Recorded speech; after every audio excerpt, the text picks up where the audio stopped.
Hello students, so today we are going to start with class 11 some basic concepts in chemistry. Topic is law of chemical combinations.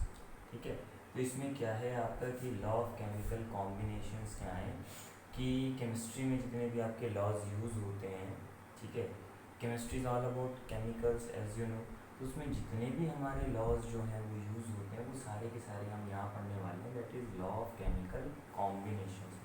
कितने होते हैं total? ये total 5 types होते हैं आपके. देखिए, पहला है law of conservation of mass, दूसरा है लॉ ऑफ कांस्टेंट कॉम्पोजिशन, तीसरा है लॉ ऑफ मल्टीपल प्रोपोर्शंस, चौथा है law of reciprocal proportions and the fifth one is law of combining volumes. ठीक है, एक एक करके हम सारे जो हैं वो लॉज पढ़ने वाले हैं. तो पहला लॉ आता है law of conservation of mass. ये थोड़ा बहुत आपने पढ़ा भी होगा शायद 9th-10th में थोड़ा सा इसके बारे में. एंटनी लेवाइजर इन 1789 उन्होंने ये law of conservation of mass दिया है. क्या ये कि in all physical and chemical changes, देखिए हर एक फिजिकल और केमिकल चेंज में, तो यानी अब आपका लॉ ही स्टार्ट होता है इन वर्ड्स के साथ, तो यानी आपको सबसे पहले पता होना चाहिए फिजिकल चेंज क्या होता है, केमिकल चेंज क्या होता है.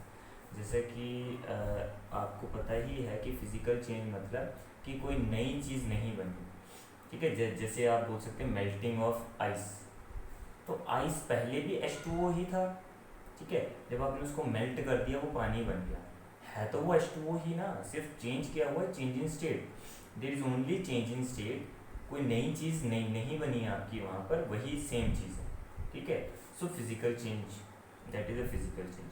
केमिकल चेंज मीन्स कोई नई चीज़ बन जाए. जैसे मान लीजिए आपने दो केमिकल्स को मिला दिया. जैसे पानी का ही एग्जांपल लेके चलें तो पानी बनता है H2 यानी हाइड्रोजन प्लस O2 यानी ऑक्सीजन, जो दोनों ही गैस फॉर्म में है. उनको जब आप कंबशन कराते हैं, उनकी दोनों को आप मिलाकर जो है आप दोनों को chemically you will join them, then what you will get, then a chemical change will occur and the water will form.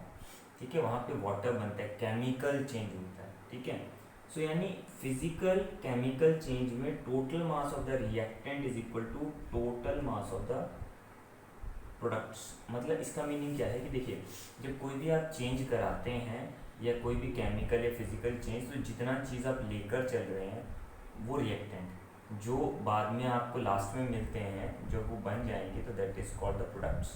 तो reactants and the products they are equal in mass. उनका मास क्या होगा? बराबर होगा. कैसे, वो भी आपको बताते हैं. तो इसका मतलब क्या है? इसका मतलब जितना आप लेकर चले उतना ही आ गया, यानी कोई नया मास उसमें ना ऐड हुआ ना उसमें से कुछ मास कम हुआ. तो यानी इसका मीनिंग क्या है? इसका मीनिंग आप ये भी बोल सकते हो that mass can neither be created not destroyed. यानी मास आप ना बना सकते हो ना ही उसको ख़त्म कर सकते हो. सो mass can neither be created nor destroyed. So either you can write this statement also and these statements also say, so they both contains the law of conservation of mass. ठीक है. अब देखिए किस तरह से यहाँ पे फिजिकल केमिकल चेंज बोला है, तो एग्जांपल के थ्रू समझाते हैं आपको फिजिकल चेंज क्या है. फिजिकल चेंज मतलब आपका melting of the ice. Ice को आपने गर्म किया, क्या बन गया? पानी बन गया. ठीक है, सिंपल हीट किया आपने, वाटर बन गया. अब आइस अगर आप नाप के आपने तोल के जो है 100 ग्राम आइस ली है. ठीक है, उसका जब आप पानी बनाओगे, पानी बनाने के बाद आप उसको दोबारा से वेट करके देखना, तो वो 100 ग्राम्स ही होगी. ये ध्यान रहे. ठीक है, क्योंकि आप मेल्ट ही कर रहे हो तो ऑफकोर्स वहाँ पे वेपर्स इतने नहीं बनेंगे, तो overall no wastage of water will be there. ठीक है, तो उतना ही मिलेगा आपको. 100 ग्राम आइस का 100 ग्राम पानी ही मिलेगा. बहुत ही सिंपल छोटा सा एक्सपेरिमेंट है. वहीं पे केमिकल चेंज. अब देखिए, केमिकल चेंज का मतलब होता है केमिकल रिएक्शन हो रही है. जैसे आपने 10th क्लास में पढ़ा है ना, केमिकल रिएक्शंस, तो उसी की हम बात कर रहे हैं. केमिकल चेंज मतलब केमिकल रिएक्शन, जिसमें आपने पढ़ा था chemical reaction is a chemical change where your absorption और evolution of heat will takes place. It means there will be change in temperature, change in state, change in colour. ठीक है, 3-4 चीज़ें आपने पढ़ी होंगी वहाँ पे, तो वही चीज़ है केमिकल रिएक्शन और केमिकल चेंज. तो केमिकल चेंज में I am taking mercury oxide. ठीक है, HgO लेकर चल रहे हैं, आपका कंपाउंड है. ठीक है, 100 ग्राम लिया. फिर आपने क्या किया, आपने रिएक्शन कराई, इसको हीट किया, तो आपको क्या मिलता है, आपको मरकरी जो कि मेटल होता है प्योर स्टेट में मिलेगा आपको, यानी लिक्विड फॉर्म में, तो वो मिला आपको 92.6 ग्राम। ठीक है, और वहाँ पर जो ऑक्सीजन गैस निकली उसका जब आपने वज़न किया तो वो है 7.4 ग्राम्स, यानी कुछ भी मास वेस्ट नहीं हुआ। देखिए 100 ग्राम लेकर चले थे, वहाँ पर भी आप दोनों प्रोडक्ट्स को ऐड करके देख लीजिए। जो इधर होते हैं एरो के, जो इधर होते हैं इनको हम कहते हैं रिएक्टेंट्स, इधर वाले रिएक्टेंट्स, जो एरो के उस तरफ होते हैं these are called the products. आप ऐड करके देख लीजिए दोनों को, 92.6 plus 7.4, what you will get 100 grams only. The next law is law of constant composition. It is also known as that it is the law of definite proportion. या तो आप इसे बोल सकते हैं law of constant composition, या आप इसे बोल सकते हैं law of definite proportions. Composition का मतलब आप जानते ही हैं, जैसे कोई कंपाउंड है तो उसकी कंपोजिशन क्या है, मतलब वो कौन कौन से एलिमेंट से मिलके बना है, वो हो गई उसकी कंपोजिशन। और प्रोपोर्शन का मतलब है जब हम चीज़ों को रेशियो में लेते हैं, आपको पता ही है, आपने पढ़ा होगा। ठीक है, मैथ्स में हमने पढ़ा है 7th में 8th में, जब भी हम रेशियोज लेते हैं तो उनको हम प्रोपोर्शंस बोलते हैं। ठीक है, so these are the law of constant composition और डेफिनेट प्रोपोर्शन। ठीक है, किसने दिया था ये J.L. प्राउस ने दिया था 1799 में। जो पिछला था वो लेवॉइजर ने दिया था इन द ईयर 1789। तो मतलब आप बोल सकते हो कि पिछला जो लॉ था दैट वाज ओल्ड। ठीक है, उसके बाद ये नया आया, वो जो था वो आपका 10 साल पहले दिया गया था और ये उसके 10 साल बाद आया। ठीक है, so now a chemical compound is always found to be made up of same elements combined together in the same fixed proportion by mass. अब देखिए पढ़ने में तो स्टेटमेंट कितनी मुश्किल लग रही है, बट हम धीरे धीरे धीरे एनालाइज करेंगे और समझ लेंगे। ठीक है ना, एक बार हमें समझ आ गया फिर तो हमें सिर्फ इस स्टेटमेंट को याद करना है। That is our next step. First of all you must understand, समझें इसको। अब केमिकल कंपाउंड मतलब कोई भी केमिकल कंपाउंड हमेशा इज ऑलवेज हमेशा बना होता है एक ही तरह के एलिमेंट्स का। मतलब हर बार अगर वो कंपाउंड कहीं और जगह आपको मिलेगा तो वो हर बार उन्हीं एलिमेंट्स का बना होगा जिनका वो पहले बना था। मतलब ऐसा नहीं है कि आप जैसे फॉर एग्जांपल इंडिया का पानी, आपने इंडिया में पानी देखा तो वो पानी भी H2O ही है। अगर आप अमेरिका में जाते हैं तो वहाँ भी आपको H2O in the form of water ही मिलेगा, और ऑस्ट्रेलिया जाते तो वहाँ भी पानी वही है H2O। The chemical composition will remain same. ऐसा नहीं है कि अमेरिका अगर आप चले गए तो वहाँ पे पानी ही चेंज हो गया, पानी की केमिकल कंपोजिशन सेम रहेगी। So that is the meaning of this law.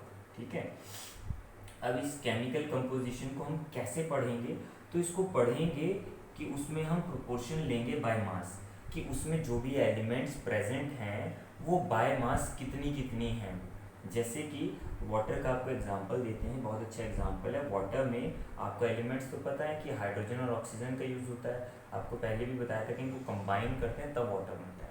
ठीक है, तो हाइड्रोजन जो है, हाइड्रोजन के 2 पार्ट्स हैं इसमें और ऑक्सीजन के 16, मतलब ये बाय मास लिया है हमने कि जैसे आपका H है। ठीक है, तो H के लिए आपका जो आपका कहते हैं हम मास जो है, एटॉमिक मास कितना होता है, तो वो हम यहाँ पर लेते हैं दैट 1 होता है। ठीक है, हाइड्रोजन के लिए 1 होता है ना आपका मास, तो इसलिए आपने यहाँ पर 1 रखा। अब यहाँ पे क्योंकि 2 हाइड्रोजन आप ले रहे हैं तो इसलिए आपने 2 से मल्टीप्लाई किया। अगर एक हाइड्रोजन का 1 तो एक और हाइड्रोजन ले लिया आपने, तो 1 और 1 2 बन गए ना, तो 2 ले लिया। ठीक है, ऑक्सीजन का हम जो एटॉमिक मास है वो 16 लेते हैं, दैट इज 16। तो ऑक्सीजन का लिया 16, हाइड्रोजन का हमने ले लिया 1, तो कितना आ गया आपका, यहाँ पर आ गया 2 और यहाँ पर आ गया 16। ठीक है, इसको आप यहाँ पर मास नंबर भी बोल सकते हैं। ठीक है, simply you can take the mass number. ठीक है, मास नंबर तो आता है सबको, तो मास नंबर ही लें आप। ठीक है, मास नंबर आपको पता होता है that is the sum of protons and neutrons. ठीक है, तो हाइड्रोजन का मास नंबर 1 है तो यहाँ पर 1 पुट कर दिया, ऑक्सीजन के लिए मास नंबर 16 है तो 16 ले लिया। ठीक है, तो यहाँ पर 2:16 बन गया, तो आपने कटिंग करके 1:8 बना दिया। ठीक है, तो यानी वाटर आप कहीं पर भी जाएं, इंडिया, अमेरिका, ऑस्ट्रेलिया, वाटर जो होगा उसमें हाइड्रोजन का 1 पार्ट बाय मास होगा और ऑक्सीजन का 8 बाय मास। ठीक है, 8 पार्ट्स बाय मास, ठीक है। वैसे ही कार्बन डाइऑक्साइड का आप निकाल सकते हैं। कार्बन डाइऑक्साइड के लिए कार्बन का क्या निकालना है, मास नंबर निकालना है। देखिए ज़्यादातर एलिमेंट्स जो 1 से लेकर 20 तक आप लोगों ने सबने याद किए हैं, 9th में 10th में, 20 तक एलिमेंट्स सबको याद होंगे, ठीक है। तो 20 तक एलिमेंट्स में ज़्यादातर में, ठीक है, ज़्यादातर में जो आपका मास नंबर होता है वो एटॉमिक नंबर का दुगना होता है, ज़्यादातर case. I am again saying because किसी किसी में अलग है, ये आपने देखा होगा। तो ज़्यादातर केस में आपका सेम रहता है, मतलब डबल हो जाता है उसका। जैसे कि आप हाइड्रोजन में तो 1 ही होता है, हाइड्रोजन में नहीं होता डबल। हाइड्रोजन में उसका आपका आप देख सकते हैं कि एटॉमिक नंबर भी 1, मास नंबर भी 1, ठीक है, क्योंकि हाइड्रोजन में प्रोटॉन नहीं होता ना, ठीक है। ऑक्सीजन में आपने देखा होगा तो ऑक्सीजन का एटॉमिक नंबर हम 8 लेते हैं, उसका दुगना आप करें, मास नंबर 16 आ जाएगा। वैसे ही कार्बन का आप लेते हैं 6, आपको याद होगा एटॉमिक नंबर है 6, जब आप डबल कर देंगे तो 12 इज द मास नंबर, आपने पुट कर दिया। तो अब यहाँ पर देखिए कार्बन 1 है तो 1 लिया, और यहाँ पर ऑक्सीजन है 2। एक ऑक्सीजन का मास नंबर है 16, क्योंकि आपने क्या किया, आपने एटॉमिक नंबर देखा 8, उसका आपने कर दिया डबल, 16 × 2 कितना बन गया 32, और 12 बन गया 12। फिर ले लिया आपने दोनों का रेशियो, ठीक है, रेशियो ले लिया 12:32। You can also simplify it, ठीक है। मैंने यहाँ पे सिंप्लीफाई क्यों नहीं किया है, क्योंकि अभी जब मैं आपको इसकी लिमिटेशंस एक्सप्लेन करने वाला हूँ तो वहाँ पर इसका हमें हेल्प हो जाएगी। वहाँ पर कैसे, देखिए लिमिटेशन में स्टार्ट करते हैं, नॉट एप्लीकेबल फॉर आइसोटोप। अब कहते हैं कि ये लॉ जो है आइसोटोप पे नहीं लगता। अब सबसे पहले तो समझे आइसोटोप क्या है, हम 9th-10th में पढ़ के आए हैं। What are isotopes?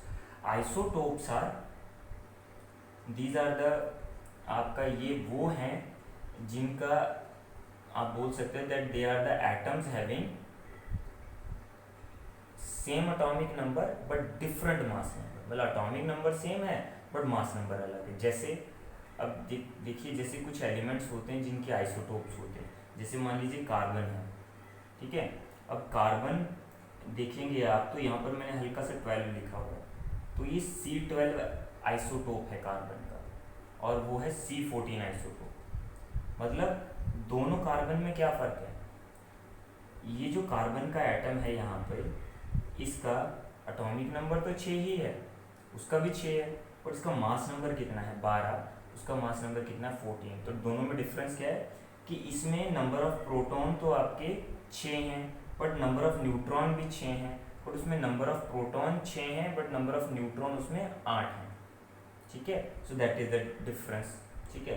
तो यहाँ पर ये लॉ अलग कैसे हो गया, इट इज़ नॉट एप्लीकेबल, क्योंकि यहाँ तो रेशियो आया 12:32, बट वहाँ पर आप वही काम करें तो वहाँ पर कार्बन का मास नंबर 14 है, तो वहाँ कार्बन के लिए 14 आप लेंगे, एक कार्बन है वहाँ पे तो 14 आएगा, और O2 है तो वहाँ पे 32, तो 14:32 हो गया, वो रेशियो तो अलग हो गया। देखिए 12:32, 14:32, so it is not applicable for the isotopes, ठीक है, आइसोटोप्स के लिए एप्लीकेबल नहीं है। नाउ लिमिटेशंस में सेकंड पॉइंट आता है दैट एलिमेंट्स में combine in same ratio two form different compound. अभी आपने कहा था कि एक कंपाउंड जो है वो आपका उसमें रेशियो फिक्स रहेगा, बट यहाँ पर कुछ कंपाउंड ऐसे होते हैं जिनमें एलिमेंट्स का रेशियो तो जो है वो सेम रहेगा दोनों में, बट कंपाउंड अलग अलग बन रहे हैं। कैसे, देखिए अब ये देखिए C2H5OH, ये एल्कोहल है, ठीक है। ये आपने पढ़ा होगा इथेनॉल, ठीक है, 10th क्लास में, कि दो कार्बन आ रहे तो इथ और OH ग्रुप लगा हुआ है तो ऑल, इथेनॉल, ठीक है। सो एक तरह का एल्कोहल है, वहीं पे CH3OCH3 that is a ether, ठीक है, वो क्या है, ईथर है। अब दोनों में आप गिन लीजिए, देखिए कार्बन यहाँ 2 है, हाइड्रोजन 5 और एक 6 है, 6 हाइड्रोजन है, 1 ऑक्सीजन है, ठीक है। Carbon 2, hydrogen 6, oxygen 1। यहाँ भी गिन लीजिए, कार्बन 2, हाइड्रोजन 3 और 3 6 और 1 ऑक्सीजन।